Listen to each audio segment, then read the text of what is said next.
Yeah.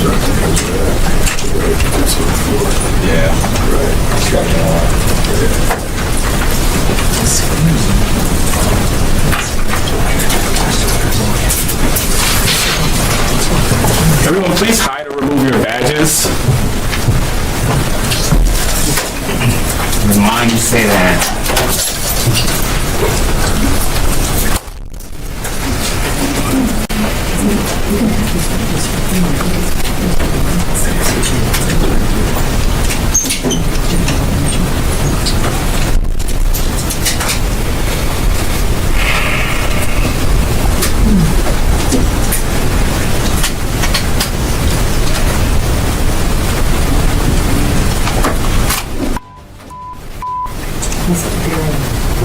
Excuse me. Okay, I'm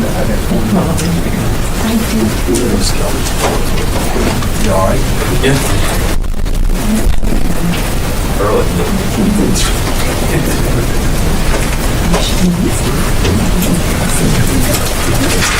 Good. You hear me? Good morning.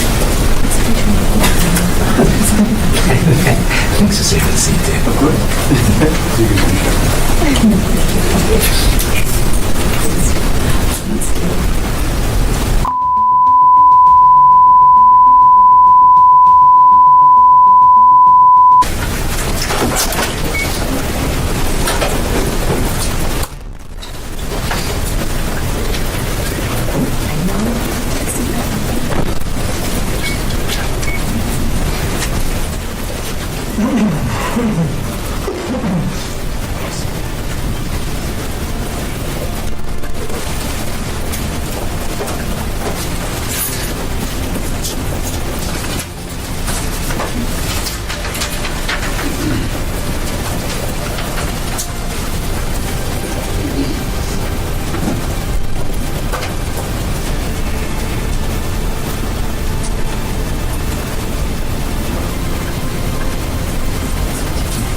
President Trump's orders, U.S. Central Command conducted a precision strike in the middle of the night against 3 nuclear facilities in Iran, Fordow, Natanz, and Esfahan, in order to destroy or severely degrade Iran's nuclear program. And as the chairman of the Joint Chiefs will demonstrate, it was an incredible and overwhelming success.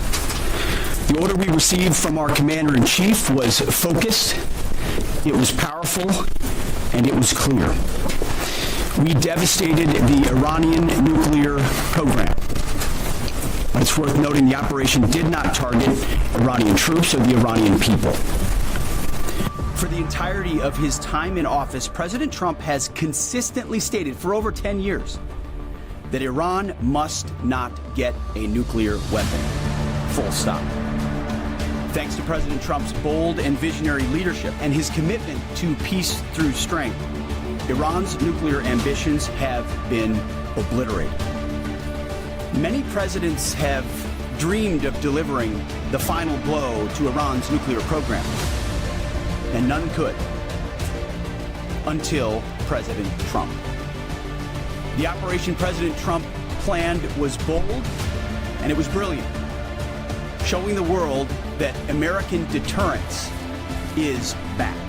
When this president speaks, the world should listen. And the U.S. military, we can back it up. The most powerful military the world has ever known. No other country on planet Earth could have conducted the operation that the chairman is going to outline this morning. Not even close. Just like Soleimani found out in the first term, Iran found out when POTUS says 60 days that he seeks peace and negotiation, he means 60 days of peace and negotiation. Otherwise, that nuclear program, that nuclear capability will not exist. He meant it. This is not the previous administration. The President Trump said no nukes. He seeks peace, and Iran should take that path. He sent out a truth last night saying this: any retaliation by Iran against the United States of America will be met with force far greater than what was witnessed tonight. Signed, the President of the United States, Donald J. Trump. Iran would be smart to heed those words. He's said it before, and he means it. I want to give recognition to the Chairman of the Joint Chiefs of Staff, the Joint Staff, General Eric Kurilla at CENTCOM, who did a phenomenal job, he and his staff, all of CENTCOM. Policy, across the board, this was a joint effort, and across the Pentagon effort. I want to recognize the pilots who flew those bombers, who flew those fighters, who flew those refuelers, warriors. I want to recognize the sailors on those destroyers, in those subs, on those carriers, warriors, all of them. I want to recognize our soldiers doing air defense, base defense, QRF, warriors, all of them. Every American involved in this operation performed flawlessly. And I want to give recognition to our allies in Israel as well. This is a plan that took months and weeks of positioning and preparation so that we could be ready when the President of the United States called. It took a great deal of precision. It involved misdirection and the highest of operational security. Our B-2s went in and out of downtown Tehran, of these nuclear sites, in and out and back without the world knowing at all. In that way, it was historic. A strike that included the longest B-2 Spirit bomber mission since 2001 and the first operational employment of the MOP, a massive ordnance penetrator. The mission demonstrated to the world the level of joint and allied integration that speak to the strength of our alliance and our joint forces. As President Trump has stated, the United States does not seek war. But let me be clear. We will act swiftly and decisively when our people, our partners, or our interests are threatened. Iran should listen to the President of the United States and know that he means it, every word. I want to give congratulations to our Commander-in-Chief. It was an honor to watch him lead last night and throughout, and to our great American warriors on this successful operation. God bless our troops. God bless America. And we give glory to God for his providence and continue to ask for his protection. I turn it over now to the chairman for specifics. Thank you, Mr. Secretary. Thanks for recognizing all of our folks out there doing our nation's work, and nice to see everybody on this early Sunday morning. Last night, on the President's orders, U.S. Central Command, under the command of General Eric Kurilla, executed Operation Midnight Hammer, a deliberate and precise strike against 3 Iranian nuclear facilities. This was a complex and high-risk mission carried out with exceptional skill and discipline by our joint force. I want to thank every service member, planner, operator that made this mission possible.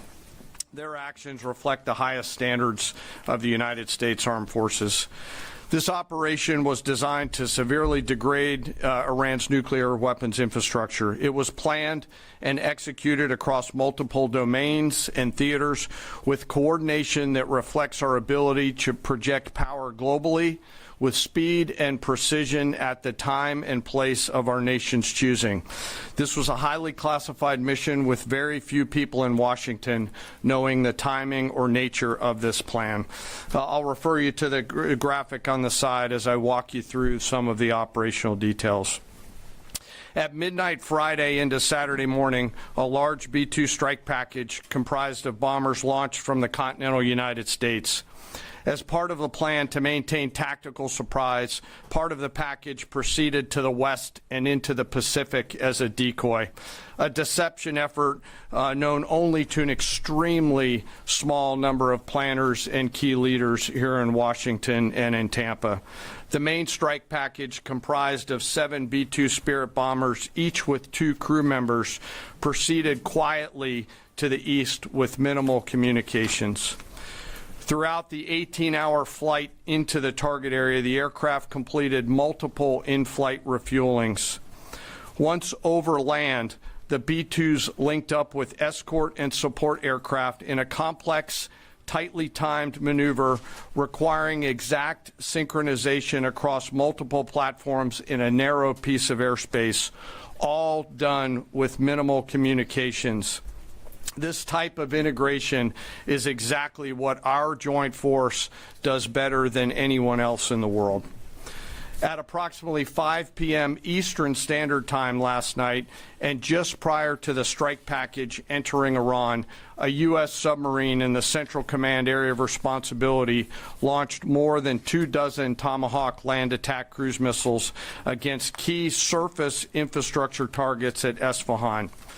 As the Operation Midnight Hammer strike package entered Iranian airspace, the U.S. employed several deception tactics, including decoys, as the 4th and 5th generation aircraft pushed out in front of the strike package at high altitude and high speed, sweeping in front of the package for enemy fighters and surface-to-air missile threats. The strike package was supported by U.S. Strategic Command, U.S. Transportation Command, U.S. Cyber Command, U.S. Space Command, U.S. Space Force, and U.S. European Command. As the strike package approached Fordo and Natanz, the U.S. protection package employed high-speed suppression weapons to ensure safe passage of the strike package, with fighter assets employing preemptive suppressing fires against any potential Iranian surface-to-air threats. We are currently unaware of any shots fired at the U.S. strike package on the way in. At approximately 6:40 p.m. Eastern Standard Time, 2:10 a.m. Iran time, the lead B-2 dropped 2 GBU-57 massive ordnance penetrator weapons on the first of several aim points at Fordo. As the President stated last night, the remaining bombers then hit their targets as well, with a total of 14 MOPs dropped against 2 nuclear target areas.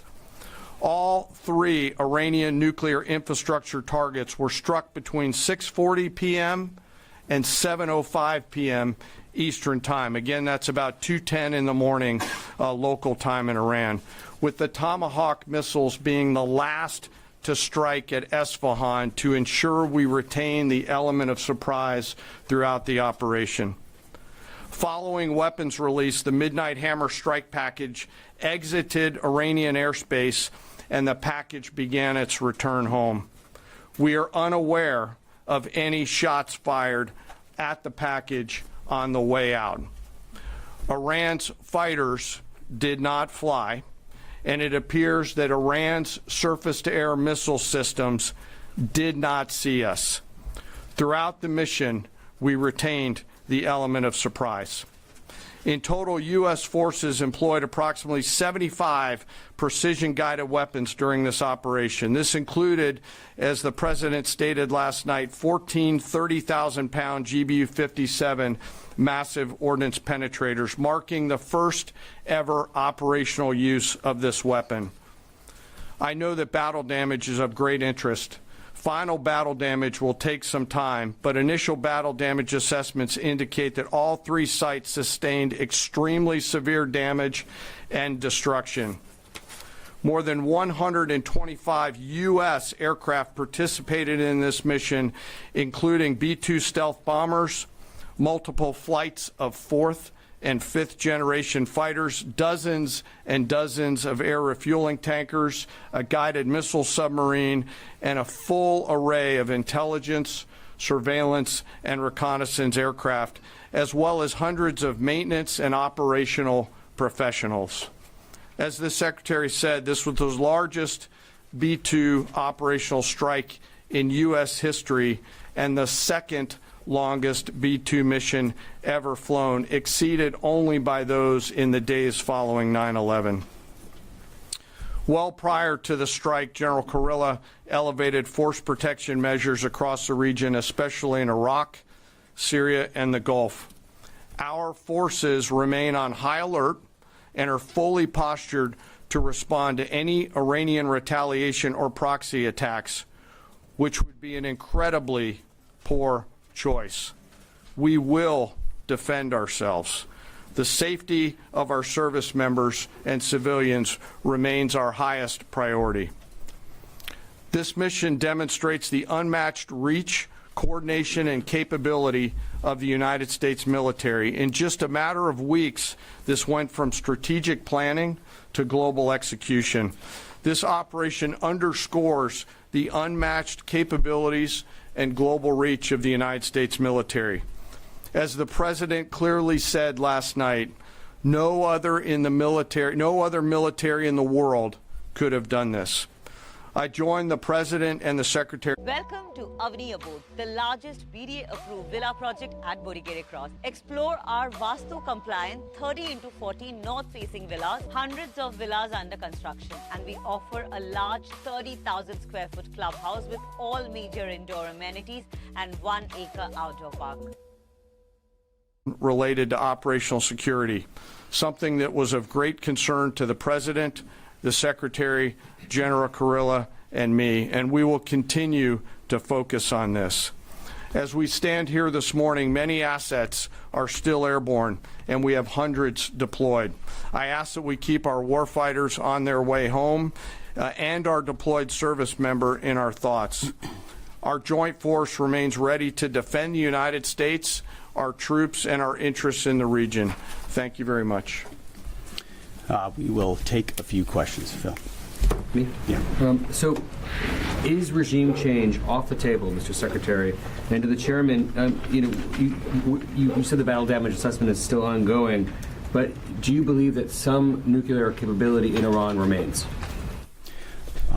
This mission was not and has not been about regime change. The President authorized a precision operation to neutralize the threats to our national interests posed by the Iranian nuclear program and the collective self-defense of our troops and our ally Israel.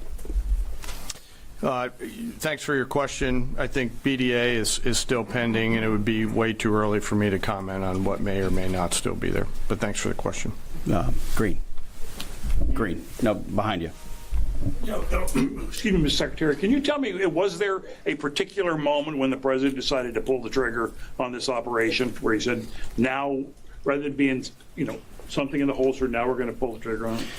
I would just say, having the opportunity to witness his leadership, he was fully committed to the peace process. Wanted a negotiated outcome, gave Iran every single opportunity, and unfortunately was met by stonewalling, which is why he gave them plenty of time to continue to come to the table and give up enrichment, give up the nuclear program. But there was I won't say the particular moment, there was certainly a moment in time where he realized that it had to be a certain action taken in order to minimize the threat to us and our troops. Yeah. General, you say that General Kurilla increased force protection in Iraq, Syria, and Gulf, and those areas. Were they given any advance warning the attacks were coming? And also, Mr. Secretary, when were congressional leaders notified? How long before the attacks took place?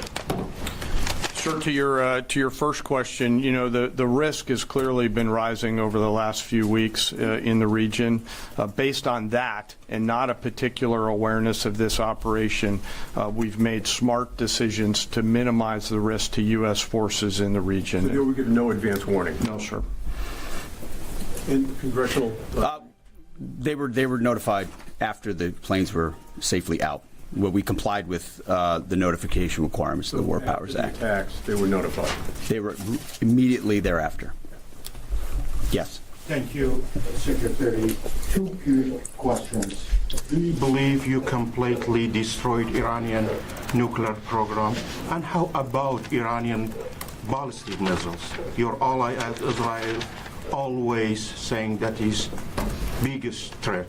And second question is very important. What will be your next step if Iran or militias under Iranian influence on the region attack U.S. interests or allies in the region? And you can chime in on this too, Mr. Chairman. The battle damage assessment is ongoing, but our initial assessment, as the chairman said, is that all of our precision munitions struck where we wanted them to strike and had the desired effect, which means especially in Fordo, which was the primary target here, we believe we achieved destruction of capabilities there. Ultimately, wherever it may be, whether it's in Iraq or Syria or bases in the Gulf, as the president said, it would be as the chairman said, it would be a very bad idea for Iran or its proxies to attempt to attack American forces. Yes. Thank you, Mr. Secretary. Regarding retaliations, Iran and North Korea are cooperating on nuclear and missile development. Do you think there is a possibility that Iran, North Korea, and the other forces, such as China, will join forces to retaliate against the United States?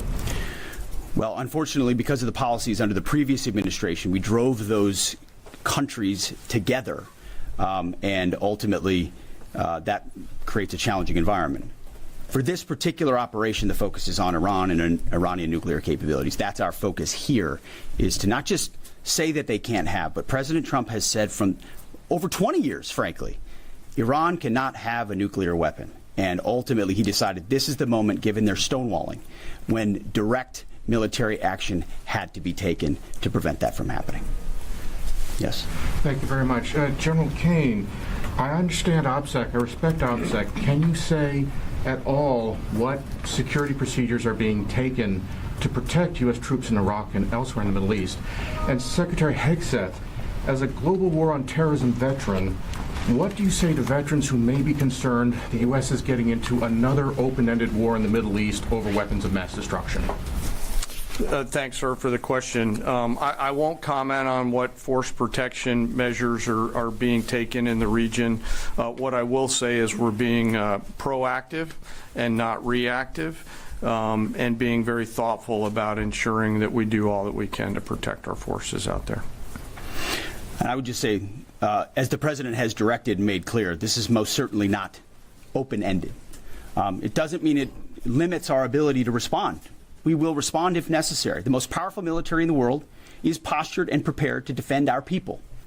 But what the president gave us, as I said, was a focused, powerful, and clear mission on the destruction of Iranian nuclear capabilities. Those were the targets. That's what was struck. That was overwhelming. That's what was overwhelming. That's what the Iranian regime needs to understand, as the president put out last night. He wants peace. There needs to be a negotiated settlement here. We ultimately demonstrated that Iran cannot have a nuclear capability. That is a very clear mission set on this operation. Yes, hold on. Yes, right there. Thank you, Mr. Secretary. Question for the Secretary and the Chairman. How was this strike coordinated with the Israelis on a strategic level, militarily, and on a tactical level? Was there any direct Israeli military participation in this operation? Well, I would say certainly Israel had an incredible military success, especially at the beginning and ongoing, in degrading Iranian capabilities, in degrading Iranian launchers, MRBMs. It's been incredible to watch what our ally Israel has been able to do. And there certainly have been conversations. I mean, General Kurilla at CENTCOM has worked closely in the defense of Israel for many years.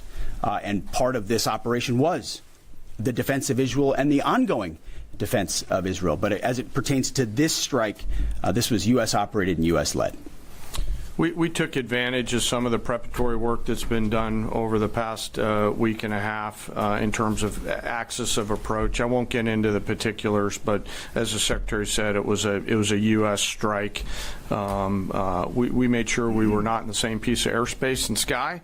Aside from that, that was the extent of it. We'll take a couple more. Yeah, right there. Question to the Secretary first. Are you concerned whatsoever now about the reaction from U.S. allies given the strike, particularly those in the Gulf? And to the Chairman, if I may, I understand you don't want to speak to specific assets and force protection measures, but do you anticipate at least having to bring in any further assets from other theaters to aid in force protection over the coming days? We certainly understand the challenges of allies in the region. And we have been respectful and in working in collaboration with them as it pertains to basing and sensitivities there.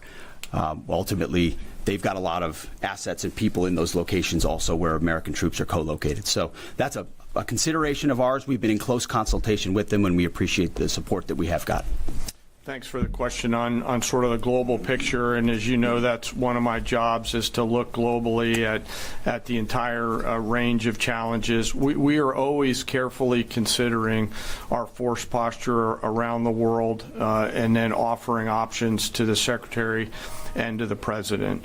I won't comment on any future things, but the American people should know that we carefully consider those moves around the world and try to modulate as needed our force structure in the region. Absolutely. Yeah, right here. Thank you.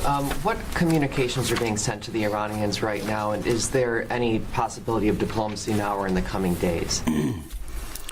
I can only confirm that there are both public and private messages being directly delivered to the Iranians in multiple channels, giving them every opportunity to come to the table.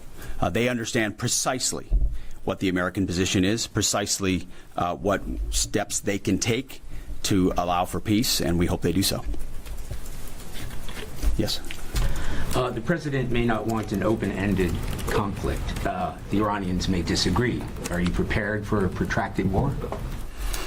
Well, anything can happen in conflict. We acknowledge that. But the scope of this was intentionally limited. That's the message that we're sending. With the capabilities of the American military nearly unlimited. So Iran, in that sense, has a choice. But we've made it very clear to them, this is nuclear sites, this is nuclear capabilities, this is the line that the president set, and we set that back. Now is the time to come forward for peace. But I think one of the takeaways from this as well is the unprecedented level of ongoing cooperation. I can't speak highly enough of the chairman and his staff and General Kurilla in CENTCOM, what they've done to look around the corner, to pre-position, to understand how an operation like this comes together. The scope and scale of what occurred last night would take the breath away of almost any American if you had an opportunity to watch it in real time. And I think Tehran is certainly calculating the reality that planes flew from the middle of America in Missouri overnight, completely undetected over 3 of their most highly sensitive sites, and we were able to destroy nuclear capabilities. And our boys in those bombers are on their way home right now. We believe that'll have a clear psychological impact on how they view the future, and we certainly hope they take the path of negotiated peace. But I could not be more proud of how this building operated, of the precision, the sensitivity, and the professionalism of the troops involved in this effort. I will take one more. Question. Yes, right there. Thank you, Mr. Secretary. Concerning the justification for these strikes, in March, the Office of the Director of National Intelligence released their threat assessment, concluding, quote, Iran is not building a nuclear weapon, and Khamenei has not authorized the nuclear programs he suspended in 2003, unquote. So what new intelligence does the U.S. have since then that the Iranians have changed their position on nuclear weapons? And does this new intelligence come from U.S. sources and methods, or are we getting this information from other countries?